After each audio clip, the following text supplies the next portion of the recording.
Gold trusted gold buyers. మీరు తాకట్టు పెట్టిన బంగారాన్ని విడిపించి ఈ రోజు ఉన్న మార్కెట్ ధరకు కొనబడను. మధ్యలో ఇన్‌స్టాగ్రామ్ పేజ్ పోయినట్టుంది.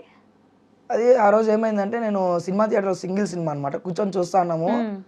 ఒక అమ్మాయి అనమాట ఫ్రెండ్ తెలిసిన అమ్మాయి మెసేజ్ చేసింది. ఏది టెడ్డీ ఫుడ్ అకౌంట్ మెసేజ్ చేస్తే ఇట్లా ఏమో రిప్లై అని పెట్టింది. అంటే ఇంటూ పడింది అక్కడ, కానీ నాకు మెసేజ్ వచ్చింది. సరే అని చెప్పి రిప్లై ఇద్దాం ఓపెన్ చేసా. నాకు నెట్ రాలేదేమో చెప్పి బ్యాక్ ఎత్తి నా అకౌంట్ ఓపెన్ చేసా, హేమూ రాయల్స్. ఆ అకౌంట్ ఓపెన్ చేసి ఆ అకౌంట్ లో నుంచి మెసేజ్ పెట్టా, అరే రిప్లై పోవట్లేదురా అని చెప్పి. సరే అకౌంట్ స్విచ్ చేస్తే డైరెక్ట్ గా your account has been suspended అని చెప్పి 180 days అని చూపించేసింది. సో అప్పుడు బయట వచ్చి ఏం అర్థం కాలేదన్నమాట సినిమా మిడిల్ లో. అరే వన్ ఇయర్ గా కష్టపడ్డాము, ఒకేసారిగా కొలాప్స్ అయిపోయింది, ఏది ఎట్లా అని చెప్పి బాగా ఆలోచిస్తా డిప్రెషన్ లోకి వెళ్ళిపోయా. అప్పుడు అందరూ తిరుపతి పేజెస్ అందరూ వచ్చి సపోర్ట్ చేశారు. వాళ్ళ సపోర్ట్ వల్ల మళ్ళీ ఇప్పుడు స్టార్ట్ చేశారు. ఇప్పుడు పర్లేదు. వీళ్ళు సర్కాస్టిక్ సాయి అన్న, దీపు, తేజ అన్న, ప్రతి అందరూ సపోర్ట్ ఎలా పరిచయం వీళ్ళంతా అసలు? యాక్చువల్ గా మేము స్టార్ మంది అని తిరుపతిలో ఒక రెస్టారెంట్ ఉంది అనమాట, అక్కడ పరిచయం అయ్యాం ఒక ప్రమోషన్ కి వచ్చింటే. అలా కానీ కొన్ని రోజుల తర్వాత తెలిసింది ఏంటంటే వీళ్ళంతా మా రిలేటివ్సే. అవునా? సాయి అన్న నెల్లూరు అన్న నార్మల్ గా పరిచయం దీపు ద్వారా. దీపు, నేను, రవితేజ అని చెప్పి తిరుపతి వాళ్ళు అని చెప్పి తెలుగు ఫుడ్ అంతా రిలేటివ్స్ అన్నమాట. ఒకటే ఊర్లో అందరూ రిలేటివ్స్, తాత ముత్తాతల అట్లా ఆ విధంగా ఫోర్ ఫాదర్స్ ముందుకు వెళ్ళిపోయి చూసుకుంటే అందరూ రిలేటివ్స్. పర్లేదా? బాగా చూసుకుంటారా? దీపు గురించి చెప్పాలంటే సరిపోదు అనమాట. సరిపోదా అంటే మాటలు లేవా రావా? దీపు తేజ ఎట్టంటే రెండు కళ్ళు లాగేళ్ళిద్దరు. నేను ఎప్పుడు దీపు గురించి చెప్పలేదు, కానీ దీపు నా ముందర ఏదైనా చట్టపని చేస్తుంటే నాకు నచ్చదు. నన్ను తప్పుగా అనుకుంటాడు, అరే వీడు కావాలని ఆపుతున్నాడు, వీడికి నచ్చకేమో అని చెప్పి. కానీ ఎవరైనా ముందర చెడిపోతా అంటే నచ్చదు నాకు. అది దీపు తేజ అంటే బాగా ఇష్టం, చాలా బాగా ఇష్టం. వాళ్ళకి ఎప్పుడైనా చెప్పారా అసలు? తేజకి తెలుసు, కానీ దీపుకి మధ్యలో క్లాషెస్ అయినప్పుడు తెలుసుకోలేకపోయినాడు. గొడవలేనియా? చాలా సార్లు గొడవలు. ఇప్పుడు మేము 1 year అయింది పరిచయం అయ్యి. ఈ 1 year లో 3 months మేము బాగునింది. అవునా? రిమైనింగ్ మంత్స్ అంతా మాకు గొడవలే. బయట వాళ్ళు వచ్చి వాళ్ళు ఇది చెప్పడము, వీళ్ళు అది చెప్పడము, అలా ఇలా చెప్పి అంతా వినేసేవాడు అనమాట. అట్లా విని నన్ను దూరం పెట్టాడు. మళ్ళీ కొన్ని రోజులు తెలుసుకొని వచ్చి మాట్లాడి అలా. ఇప్పుడు కూడా ఈ మధ్య 3 months గొడవ ఏంటి విడిపోయినాం. మొన్న ఒక 1 month బ్యాక్ కలిసాము. ఎందుకు విడిపోవడం? అంటే ఎప్పుడు కలిసామంటే పేజ్ పోయింది కదా, కొత్త పేజ్ పెట్టినప్పుడు స్టోరీ మెన్షన్ చేసి do follow my brother new page అని పెట్టాడు. సో అప్పుడు హ్యాపీగా అనిపించింది బాగా. చాలా మంది వెయిట్ చేస్తారు తిరుపతిలో, ఎవరికి అందరికీ తెలుసు అనమాట మోస్ట్లీ ఏంది వీళ్ళిద్దరికి మాటలు లేవు ఇదని చెప్పి. ఇప్పుడు కూడా ఎక్కడికైనా వెళ్ళి దీపు హేమో అంటే అన్నదమ్ములు ఆ విధంగా బాండ్ ఫిక్స్ అయిపోయింది. దీపు అంటే హేమో, హేమో అంటే దీపు, బాగా ఫిక్స్ అయిపోయింది అని. తిరుపతే కాదు, నువ్వు సర్కాస్టిక్ సార్ అడిగినా ఎవరిని అడిగినా ఇదే చెప్తారు, అన్నదమ్ములు అని చెప్పి. సో ఇట్లా మధ్యలో గొడవలు పెట్టి విడదీసి ఆయన వల్ల కూడా బాధపడిన రోజులు, ఏడ్చిన రోజులు కూడా ఉన్నాయి. కానీ నిజమైన ఫ్రెండ్ అంటే అదే కదా, నీకు అవసరం అయినప్పుడు మనకు ఎప్పుడైతే అవసరం ఉంటుందో అప్పుడు వచ్చి మన కోసం నిలబడితే వాళ్ళే కదా. నాకు దీపుతో అయితే 90% నాకు ఏం అవసరం ఉండదు, కానీ పరిచయం అయ్యాడు, బాగా క్లోజ్ అయిపోయాడు, అన్నకంటే ఎక్కువ అయిపోయాడు. ఒక ఫ్యామిలీ మెంబర్ ఎలానో అలా అయిపోయాడు. వాళ్ళ ఇంట్లో కూడా నేను అలానే అయిపోయా. వాళ్ళమ్మ నార్మల్గా ఎవరిని ఇంట్లోకి రానిచ్చుకోదనమాట. అప్పుడు నేను వచ్చినప్పుడు 2-3 days ఎలా ఉందో నాకు తెలియదు, అట్లా కంటిన్యూ అయిపోయా. ఇంటికి కంటిన్యూ అయినప్పుడు బాగా పరిచయం అయిపోయి ఆంటీ కూడా నేను కూడా మీకు అమ్మనే కదా కొడుకులాగా అట్లా ఇట్లా అని చెప్పి అంతా బాగా క్లోజ్ అయిపోయి ఒక ఫ్యామిలీలా దీపు వాళ్ళ దాంట్లో. అవునా? అట్లా ఇప్పుడు వాళ్ళ ఫ్యామిలీలో మీరు ఒక కొడుకు.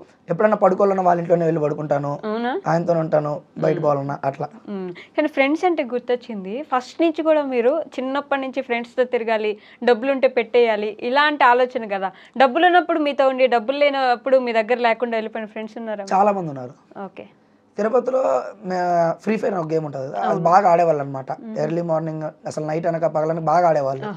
ఇది ఆడతా అంటే మా ఫ్రెండ్స్ ఒక 8 members 9 members ఉన్నారు గ్రూప్. మేమంతా ఏమంటే టీకి ఎర్లీ మార్నింగ్ అందరూ 20 తెచ్చుకుంటాం అనమాట. పార్క్ దగ్గర టీ తాగేసి పార్క్ లో కూర్చొని గేమ్ ఆడుకుంటాం.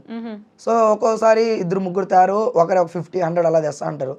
సో బైక్ వచ్చి అప్పుడు ఇద్దరు దగ్గరే ఉన్నింది. నా దగ్గర ఒక బైక్, అప్పుడు మా నాన్న బైక్ తీసింది అనమాట. వేరే వాళ్ళ దగ్గర ఇంకో ఫ్రెండ్ దగ్గర ఇంకో బైక్ ఉన్నింది. బైక్ కి పెట్రోల్ నేనే పట్టుకోవాలి, అది పట్టుకోవాలి. కానీ నేను డైలీ పెట్రోల్ అడగలేదు. ఒక 2 weeks నేను తెచ్చానంటే థర్డ్ వీక్ మీరు ఒకసారి పట్టిస్తే ఏమైపోతుంది అడగతా. ఆ రోజు ఎవరు రారు, పెట్రోల్ లేదంటే నాకు ఫోనే చేయరు అసలు. ఫస్ట్ ఫోన్ చేస్తారు, బండిలో పెట్రోల్ ఉందని అడతారు, ఉన్నదని చెప్తాను, సరే టీకి పోదాం అంటారు. సరే అని చెప్పి 20 rupees తెచ్చుకొని వెళ్తాము. ఒకవేళ పెట్రోల్ లేదంటే వద్దులే రేపు పోదాం అని చెప్పి సైలెంట్ అయిపోతారు. కానీ వాళ్ళు వెళ్ళుంటారు, స్నాప్ లో వస్తా ఉంటాయి అనమాట. అది అంటే డబ్బు ఉంటేనే మీరు అవసరం, లేకపోతే లేదు. సో మోసం చేసిన వాళ్ళు కూడా ఉన్నారు, చాలా మంది ఉన్నారు. ఎలా తట్టుకుంటారు అవన్నీ అసలు? అదే 12 అయిన తర్వాత అవన్నీ బాగా ఆలోచించి డిప్రెషన్లోకి వెళ్ళిపోతా. కానీ నాకు నేనే కాన్ఫిడెన్స్గా ఉండాలి అని చెప్పి ఆధారం. మనకు చెప్పే వాళ్ళు ఎవరు ఎక్కువ ఉండరు బూస్ట్ చేసేదానికి. సో అప్పుడు నా పాటికి నేనే సెల్ఫ్ కాన్ఫిడెన్స్ ఇచ్చుకొని అయ్యో ఇది మనం చేయగలుగుతాము, మన వల్ల అవుతుంది అని చెప్పి ఆ విధంగా కంటిన్యూ. ఎవరున్నారు మీకు అంత బాగా డిప్రెస్డ్ అయ్యి పడిపోయిన స్టేజ్లో ఏం కాదు నువ్వు రాగలవని నిలబెట్టిన వాళ్ళు? 2020లో ఒక అమ్మాయి పరిచిపోయింది అనమాట. సెప్టెంబర్ 29, 10 టైం కూడా గుర్తుంది. Early morning. ఇది కూడా ఫ్రీ ఫైర్ వల్లనే పరిచిపోయింది. అంటే వాళ్ళ ఇల్లు అక్కడ ఉంటుంది, ఈ సందులో ఇది సందు అనమాట, సందుకి పక్క ఒక హౌస్ ఉంటుంది. ఆ హౌస్లో కూర్చొని మేము ఫ్రీ ఫైర్ ఆడేవాళ్ళం అనమాట. తెల్లారితో 6 అయిందంటే లేసి వచ్చేసి మధ్యాహ్నం వరకు పోతాం, మధ్యాహ్నం పోయి బ్రష్ చేసుకొని వస్తాం. సో అట్లా ఒక 3-4 రోజులు వెళ్తా ఉన్నింది. చూసి అంటే వాకింగ్ స్టైల్ బాగుండింది అనమాట. వాకింగ్ స్టైల్ చూసి అయ్యో ఈ అమ్మాయి బాగుంది అని చెప్పి ఈ అమ్మాయి ఎట్లయినా సెట్ చేసుకోవాలి, నడుస్తుంటే బాగా నడుస్తా అనింది. సో దాన్ని చూసి ఎలాగైనా పరిచయం చేసుకోవాలని చెప్పి ఆ విధంగా ఉన్నాను. తనకి ఒక అక్క కూడా ఉన్నారనమాట. సో నాతో పాటు ఇంకొకడు ఉన్నాడు గేమ్ అంటే ఆమె ఎవరో తెలియదు నాకు అప్పుడు, ఈమె ఒకటే తెలుసు. సరే అట్లా ఒక 1 వీక్ 2 వీక్స్ చూస్తానే ఉన్నా, అట్లా పరిచయం అవుతాను. పరిచయం కూడా అలా ఇక్కడ మేము గేమ్ ఆడుతుంటే ముందరే వెళ్ళాలి, బండి రోడ్డు కాబట్టి బండిలో వెళ్తుంది.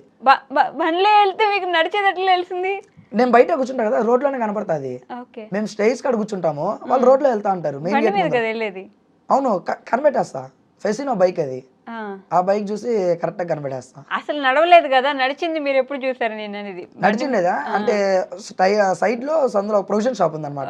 అక్కడ ఏదైనా తీసుకున్నప్పుడు అప్పుడప్పుడు నడిచి వస్తా ఉంటది. అప్పుడు చూసి ఇంకా టైం మా వీధి కాడ పొరుకోళ్ళు కూడా ఉన్నారనమాట. వాళ్ళు వీళ్ళు టీచ్ చేయడము అది వాళ్ళ అక్కని ట్రై చేయొచ్చు కదా. అప్పటికి వాళ్ళ అక్క ఎలా ఉంటుంది ఎవరో కూడా తెలియదు.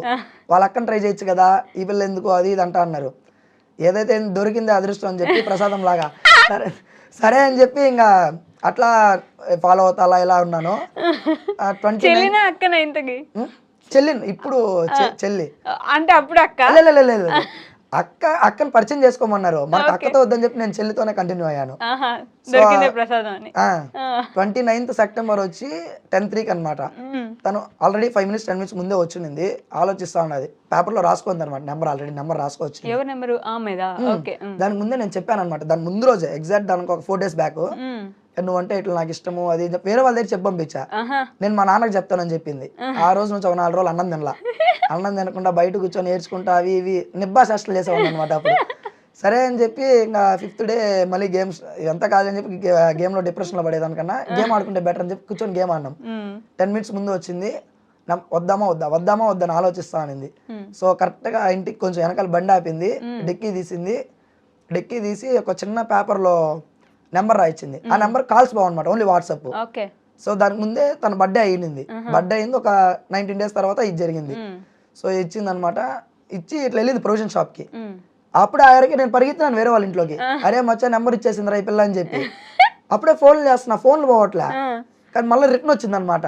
మళ్ళీ చెప్పేదానికి వచ్చింది దీనికి ఫోన్లు బావు ఓన్లీ వాట్సాప్ అని చెప్పి. ఒక్క సెకండ్ కూడా ఆగలేదు. నెంబర్ ఇవ్వడమే ఆలస్యం కానీ ఫోన్లు కొడతానే ఉన్నాము. అసలు అమ్మాయికి డ్రైవింగ్ లైసెన్స్ ఉందా? లేదు, ఇప్పటికీ లేదు. అయినా తోలుతాను, అది అప్లై చేసింది ఈ మధ్య అది. సో అట్లా తిరుక్కుంటా 29 సెప్టెంబర్ ఎగ్జాక్ట్ గా 10:03 అనమాట. 10:02 వాట్సాప్ కాల్ చేశాను. 10:03 ఇట్లా ఐ లవ్ యూ అని చెప్పుకొని అలా కంటిన్యూ అయిపోయింది. నిబ్బాలు చెప్పుకున్నాడు సేమ్ ఇంతే. ఎలా అయితే నిబ్బాలు నిప్పిల్ చేష్టలు చేస్తాంటారు ఆ విధంగానే చేసుకుంటాను. స్టేటస్లు కూడా బలంగా పెట్టేదన్నమాట. అప్పుడు కూడా ఫస్ట్ ఏదో love song, blue colour sari song ఒక అమ్మాయిది, అది పెట్టే స్టేటస్ ఇంకా బాగా గుర్తుంది. దాని తర్వాత గూగుల్లో పోయితే లవ్ క్వైట్స్ అవి ఇవన్నీ కొట్టి ఏవో ఒక వీడియో డౌన్లోడ్ చేసి కింద స్టేటస్లు పెట్టేది, అది క్వైట్స్ పెట్టేస్తాం కదా. వాళ్ళు ఎవరినో చూస్తే అబ్బా వీడు ఇంత ఇంగ్లీష్ చదువుకున్నాడా, ఇంత తెలుసుకున్నాడా అని చెప్పి అనుకుంటారు. కానీ అది ఏం లేదు, మొత్తం ఈ గూగుల్ మహిమ అనమాట. అట్లా కంటిన్యూ అయ్యి బాగా సాగింది. ఇంట్లో తెలియదు అనమాట. 4 months అలా కంటిన్యూ అయ్యాము. కంటిన్యూ అయిన తర్వాత వాళ్ళ ఓన్ సిస్టర్కి తెలిసింది. ఫస్ట్ లో దట్టక్క అక్కే పరిచయం చేసుకున్నారు కదా, అక్కకి తెలిసింది. ఆ అక్క వచ్చి డాడీకి చెప్పేస్తాను అది ఇది అని చెప్పి బెదిరించింది. ఈ పిల్ల ఏం చెప్పుకుందో మనకు తెలియదు అనమాట. బెదిరించుకునింది, అంతా చేసింది. బట్ అది అలా కంటిన్యూ అయిపోయింది. వాళ్ళు మేము కలిసిపోయినాం మళ్ళీ బాగా. అక్క కూడా కలిసిపోయింది. And for more videos, please subscribe to iDream. Please subscribe to iDream. Please subscribe iDream. And please subscribe to iDream. For more videos, subscribe to iDream. please like, share and subscribe to the channel. Congratulations, iDream. Subscribe to iDream. Subscribe to iDream. So subscribe to iDream Media. iDream ki iDream team andarki huge congratulations. Please subscribe iDream Media. Please subscribe to iDream. Subscribe iDream. Please subscribe to iDream. I dream అంటే నా కళల channel subscribe చేసుకున్న నోరు తిరుగుతలేదు. మీరైతే గంట గుర్తు కొట్టండి. For more such videos, please subscribe to iDream. Subscribe to iDream. Please subscribe to iDream. Please subscribe iDream Media. Please do subscribe to iDream. Please subscribe to iDream Media. For best entertainment and information, please subscribe iDream. And don't forget to subscribe to iDream.